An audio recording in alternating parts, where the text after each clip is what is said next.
Olá, bem-vindos a mais uma conversa aprofundada aqui no nosso espaço. Hoje a gente tem um material bem interessante, sabe? Foi um pedido específico do Thiago Vieira. A ideia é ajudar na preparação para uma apresentação acadêmica importante, agora é dia 2 de outubro. O tema é fonologia e, como isso se liga às dificuldades de escrita. Então, nosso foco total vai ser essa apresentação, o trabalho Fonologia Apresentação 210-2025. Ela é baseada numa dissertação de mestrado do Prof. Letras, que investigou aqueles desvios ortográficos, em textos de alunos ali nos anos finais do Fundamental. E a nossa tarefa aqui é destrinchar mesmo o conteúdo dessa apresentação, deixar tudo bem claro, bem acessível para a Renata e para o grupo. Exatamente, o trabalho original, a dissertação, teve essa meta, de mapear, descrever, analisar mesmo esses chamados erros ortográficos. O objetivo era entender a natureza deles, sabe? Ver o peso da influência da fala na escrita e, o que é crucial, propor caminhos pedagógicos, coisas práticas para o ensino de ortografia. E a apresentação que a gente vai olhar hoje, ela basicamente condensa isso. Os achados e as propostas. Perfeito. Então, nossa missão aqui é essa. Dar um guia completo, didático mesmo, do conteúdo dessa apresentação. Para que o pessoal possa apresentar com segurança, sabe? Entendendo os pontos essenciais, mesmo sem ter lido a dissertação inteira. Vamos lá, então, mergulhar nos pontos-chave dessa apresentação. Eu imagino que a apresentação deve começar, estabelecendo o problema, O cenário. Qual seria o ponto de partida mais provável? Sim.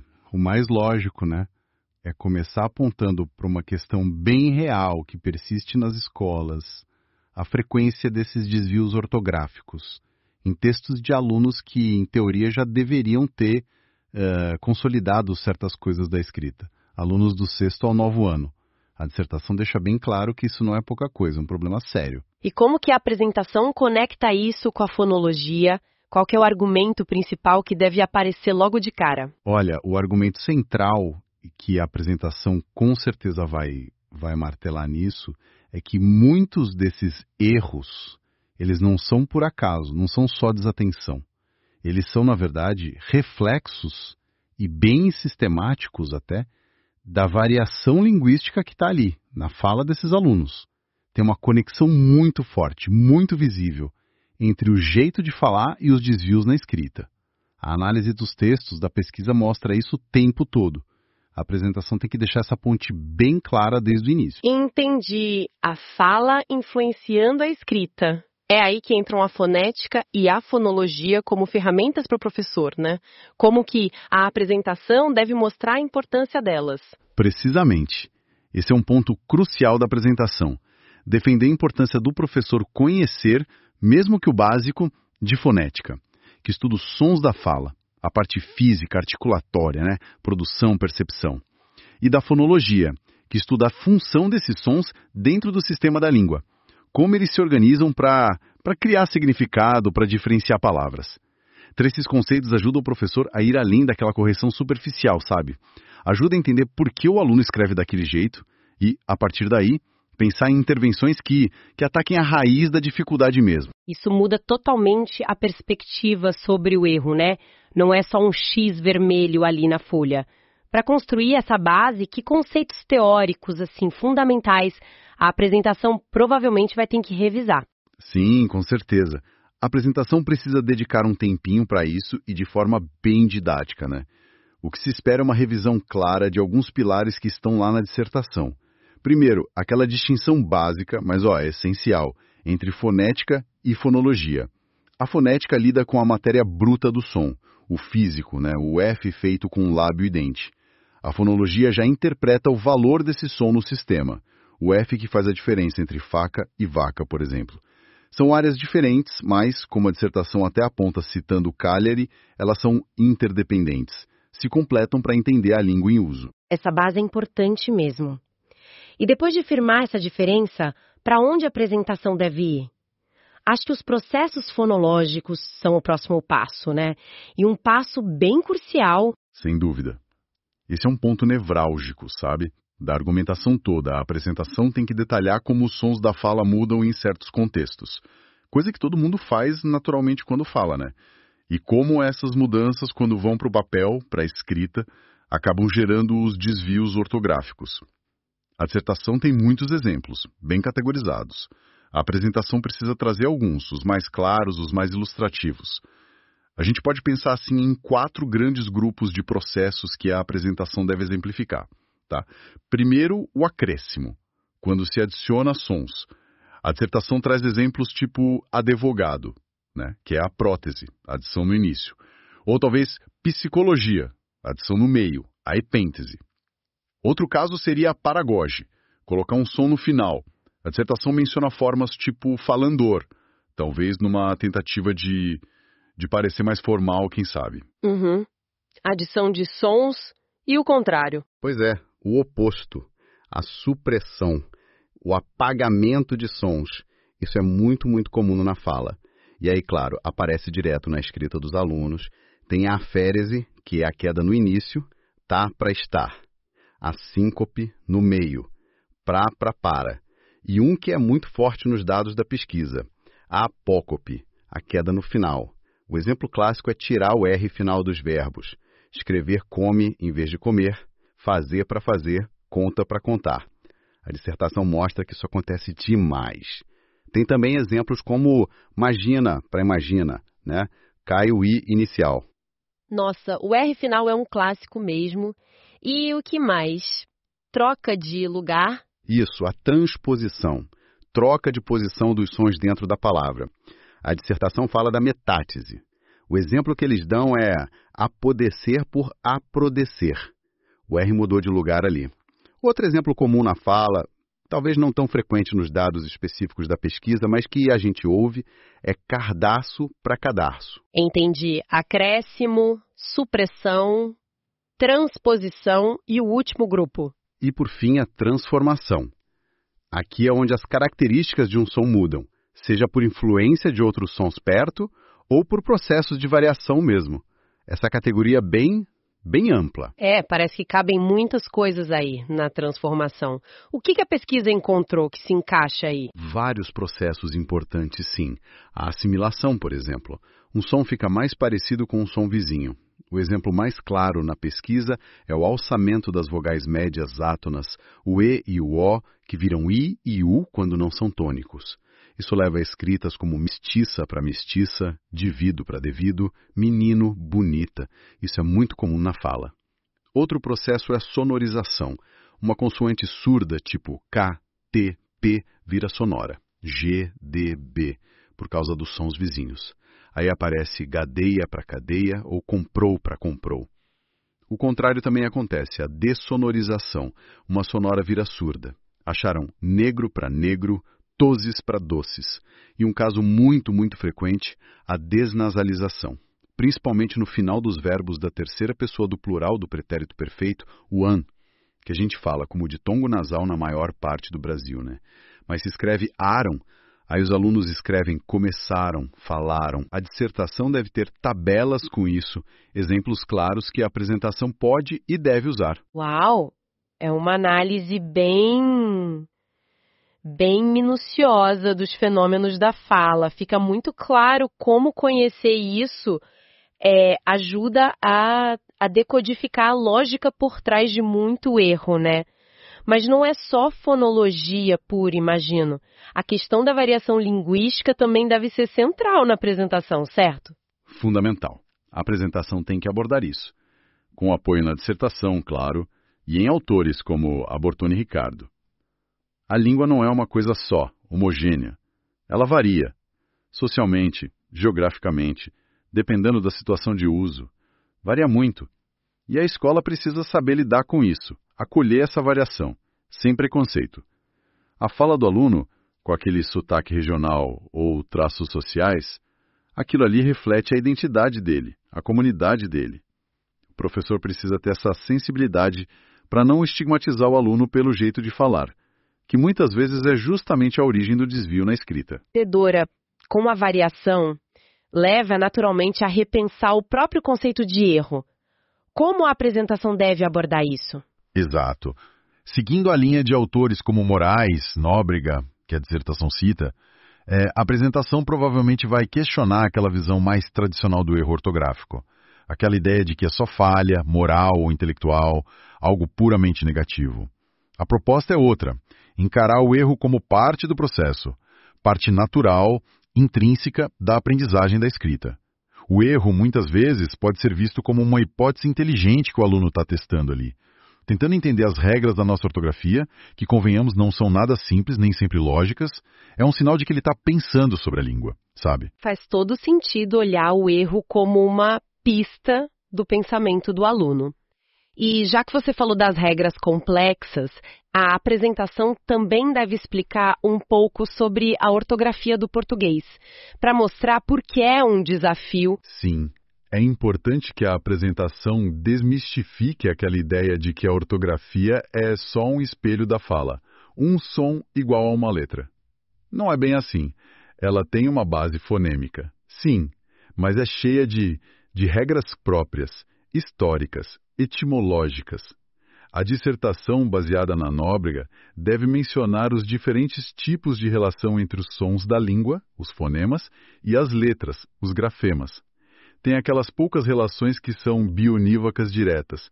Um som corresponde sempre à mesma letra e vice-versa. P, B, T, D, F, V. Essas são as mais tranquilas. Depois tem as relações que dependem do contexto. A escolha da letra depende de onde ela está na palavra ou dos sons vizinhos. Tipo, usar M antes de PB, usar R ou RR, C ou QU, G ou GU. E aí vem as mais complicadas, as relações de concorrência ou que dependem da morfologia, da etimologia. Um mesmo som pode ser escrito com várias letras diferentes. O som S, por exemplo, pode ser S, SS, C, C, SC, SC, X, Z. O som Z pode ser Z ou S. Grafia que seja reflexivo, sabe? Que leva o aluno a pensar sobre o sistema e não só a decorar listas de palavras. Essa base teórica é muito sólida, justifica bem a abordagem. Depois de apresentar esses conceitos todos, como que a apresentação deve explicar a pesquisa em si? Como que esses insights foram gerados na prática? É crucial contextualizar a pesquisa, né? Para dar peso aos resultados. A apresentação deve mencionar a abordagem metodológica, que foi mista. Combinou o quantitativo, contagem e categorização dos tipos de erro nas 124 produções de texto, com o qualitativo, que é a interpretação desses erros, a reflexão pedagógica sobre eles. E o desenho foi de pesquisação, porque não ficou só no diagnóstico, buscou intervir na realidade da escola. E quem participou? Onde foi feita a pesquisa? O corpus, né? O material analisado veio de 124 textos, eram produções de gêneros diferentes, tipo relato pessoal, conto, de alunos do 6º e do 9º ano, de uma escola pública municipal lá em Águas Belas, Pernambuco. Escolher esses 2 anos foi bom porque permitiu comparar, né? Ver a evolução, ou talvez a persistência, dos desvios ao longo desses anos finais do fundamental. E o contexto local? A apresentação deve citar alguma coisa sobre a escola, a região. Sim, brevemente, mas é relevante. A dissertação contextualiza a escola e menciona os dados do IQE, que é o Instituto Qualidade no Ensino, um indicador oficial lá do município. E esses dados já apontavam dificuldades específicas com escrita e ortografia. Mencionam a habilidade 6, que mede justamente isso, grafar corretamente as palavras obedecendo a norma padrão. Isso mostra que o problema que a pesquisa investigou já era uma preocupação conhecida, diagnosticada oficialmente na região.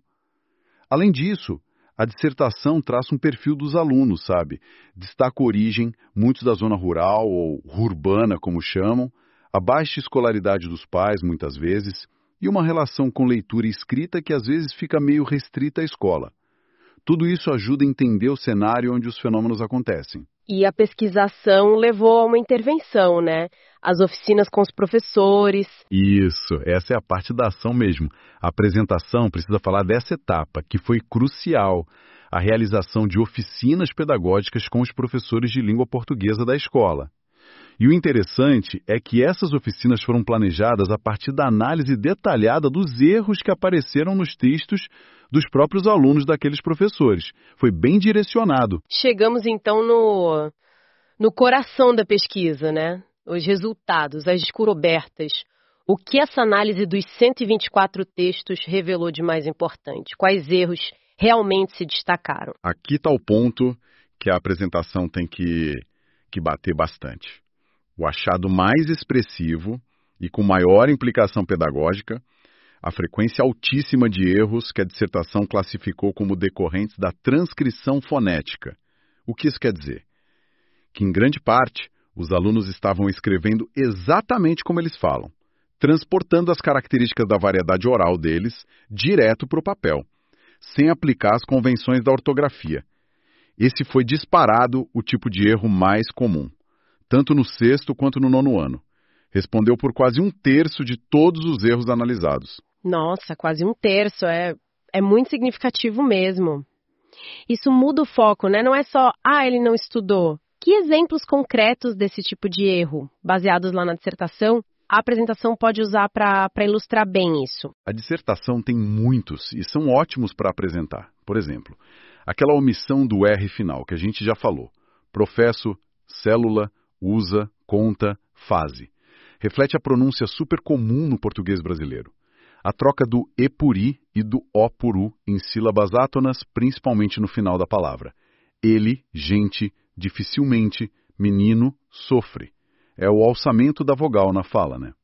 A juntura de palavras que na fala saem como um bloco só. Fim de semana, de repente, no chão, por isso, com certeza, a gente vai viajar. Nasalização ou desnasalização que refletem a fala. Igual, muito ou o que a gente já falou. Começaram homem. A troca do L pelo U no final da sílaba. A vocalização do L. Voltou futebol soltar papel. Esses são só alguns exemplos bem claros de como a fonologia da fala dos alunos influencia direto a escrita. Fica muito, muito evidente essa influência da fala. Mas outros tipos de erro também devem ter aparecido mesmo que menos, né? O que mais a apresentação precisa falar sobre os achados? Sim, embora a transcrição fonética tenha sido a campeã, outros tipos foram importantes e precisam ser mencionados na apresentação. O segundo tipo mais frequente, no geral, foi o uso indevido de letras. Isso tem a ver diretamente com aquela complexidade da nossa ortografia que a gente discutiu antes. Sons que têm várias letras para representar. O caso clássico é o som C, que pode ser S, SS, C, C, X, Z, SC. A dissertação mostra um monte de exemplos de alunos testando hipóteses, sabe? C para C, fase para fazer, peça para peça, acesso para aceso, explicar para explicar, chorasse para chorasse. O mesmo vale para o som Z, com trocas entre S e Z. Prezar para presa, avisar para avisar. Essas trocas são um desafio clássico mesmo no ensino de português. E quanto a erros que modificam a estrutura da palavra de outros jeitos? Esses foram agrupados numa categoria chamada modificação da estrutura segmental. Aí entra um monte de coisa diferente. Trocas de letras que não são só sobre representar o mesmo som, tipo as trocas entre consoantes surdas e sonoras. Gadeia, cadeia, toses, doces, faca, vaga, necro, negro. Ou aquela troca comum de LH por li. Filho, filho, mulher, mulher. Supressão de letras ou até sílabas inteiras, além do R final. Começa, começar, professor, professor, ridículo, ridículo. Acréscimo de letras, advogado, freio, freio. Inversão de letras ou sílabas, ametase. Aprodecer, apodecer, drome, dorme, problema, problema. Além desses, a apresentação deve mencionar rapidinho a hipercorreção. Aqui o aluno já sacou que a escrita é diferente da fala, mas aí ele aplica uma regra ou uma correção onde não devia. A dissertação cita exemplos como chegou para chegou. Talvez ele generalize a regra do L com som de U no fim da palavra, né? Ou lar para lá, adicionando um R que não existe ali, talvez por analogia com o verbo no infinitivo. E, claro, a questão da segmentação juntura errada de palavras.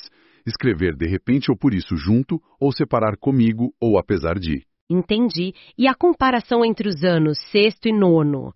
teve aquela melhora significativa que a gente espera? O que a pesquisa mostrou sobre isso? Esse é um ponto crucial e um pouco preocupante até, que a apresentação tem que enfatizar. Embora exista sim alguma evolução, uma diminuição na frequência geral de erros do 6º para o 9º ano, a pesquisa mostrou que muitos desvios, especialmente aqueles ligados à transcrição fonética e ao uso indevido de letras, aqueles sons com várias representações, eles persistem de forma significativa no 9º ano. Isso é um sinal forte de que o problema não se resolve sozinho, só com tempo de escola, com mais exposição à escrita. Precisa de uma intervenção pedagógica mais direcionada, mais consciente. Essa persistência dos erros realmente acende um alerta, né? Diante desse diagnóstico todo, como que a apresentação deve descrever a proposta de intervenção da pesquisa? As oficinas com os professores, o que foi feito para tentar mudar esse quadro? Exato. A apresentação tem que dedicar um espaço para explicar essa fase da pesquisação. O foco central das oficinas foi capacitar os professores de língua portuguesa da escola. Capacitar com conhecimentos de fonética e fonologia aplicados ao ensino de ortografia. A ideia não era formar linguistas, tá? Mas dar instrumentos para esses professores, para que eles pudessem entender melhor as causas dos erros dos alunos deles e, com isso, planejar intervenções mais eficazes, mais significativas na sala de aula. E como foi isso na prática? Qual foi a dinâmica dessas oficinas? A metodologia foi bem prática, bem reflexiva. Combinou momentos de estudo teórico com a aplicação direta na realidade deles. Eles não só revisitaram conceitos, processos fonológicos, natureza da ortografia, o erro como hipótese, mas também, e isso foi o principal, eles se debruçaram sobre os textos reais produzidos pelos próprios alunos. Analisaram esses textos, diagnosticaram as dificuldades que mais apareciam nas turmas deles e, juntos, de forma colaborativa, planejaram atividades didáticas específicas para trabalhar aquelas dificuldades. A dissertação detalha bem essa dinâmica. A apresentação pode até dar um exemplo de atividade que eles criaram para ficar mais concreto, sabe? E que tipo de conteúdo específico foi trabalhado para dar essas ferramentas para os professores? O conteúdo foi pensado para ser útil ali, na hora. Incluiu, por exemplo, uma reflexão mais funda sobre o que é erro ortográfico, né? Tirar o olhar da punição e ir para a compreensão da hipótese do aluno. Práticas de diagnóstico, como olhar para o texto do aluno e identificar, categorizar os erros usando as categorias da própria pesquisa, inclusive. O estudo mais detalhado daqueles processos fonológicos que mais apareciam ali naquela realidade deles, a omissão do R final, o alçamento das vogais, a desnasalização, etc. E, fundamentalmente, a discussão e o planejamento de estratégias didáticas. Como trabalhar a relação fala-escrita, as regularidades e as irregularidades da ortografia, de um jeito mais reflexivo, talvez mais lúdico, menos focado só na decoreba. Excelente. Então, para a gente amarrar toda essa análise da apresentação, qual seria a mensagem essencial, assim, o takeaway principal que ela precisa comunicar de forma bem clara, bem forte? Olha, a mensagem central que está em toda a dissertação e tem que ser o fio condutor da apresentação é essa. Para ensinar a ortografia de um jeito que funcione, especialmente quando a gente vê esses erros persistentes ligados à fala. É fundamental que o professor entenda como os sons da língua funcionam, como eles se organizam, isso é a fonologia, e como eles se relacionam ou não se relacionam diretamente com as letras na escrita, isso é a ortografia. E sempre levando em conta a variação linguística que os alunos trazem para a escola. O erro ortográfico frequente, na maioria das vezes, não é só desleixo, tem uma lógica ali por trás. Seja fonológica, seja uma hipótese sobre o sistema de escrita. Entender essa lógica é o primeiro passo para ajudar o aluno a superar. E a consequência prática disso para o ensino, qual seria? De fonética e fonologia, mesmo que básico, dá ao professor as ferramentas para fazer essa mediação, para entender as causas e planejar atividades que façam sentido para o aluno. Perfeito. E para fechar a apresentação, sabe? Para deixar uma reflexão que vá um pouco além dos dados da pesquisa. O que a gente poderia sugerir como provocação final? A gente poderia propor uma reflexão sobre o impacto mais amplo dessa abordagem toda. Algo tipo, como que essa compreensão mais profunda da relação fala-escrita e essa visão mais positiva do erro como processo pode transformar não só o ensino da ortografia em si, mas também a relação do aluno com a própria língua portuguesa, com a identidade linguística dele e com a própria escola. De que forma essa abordagem pode ajudar a diminuir aquele estigma que muitas vezes cerca certas formas de falar e, por tabela, certas formas de escrever, tornando a aprendizagem da norma culta um processo menos excludente, talvez, e mais significativo para todos os alunos. Nossa, uma excelente provocação. Sugere que o impacto de entender fonologia e repensar o erro vai muito além de acertar a grafia das palavras, né? Toca em questões de autoestima, de pertencimento, de equidade na educação. Muito bom. Fica aí a sugestão para incorporar essa reflexão no finalzinho da apresentação. Esperemos que essa nossa conversa detalhada ajude bastante na preparação.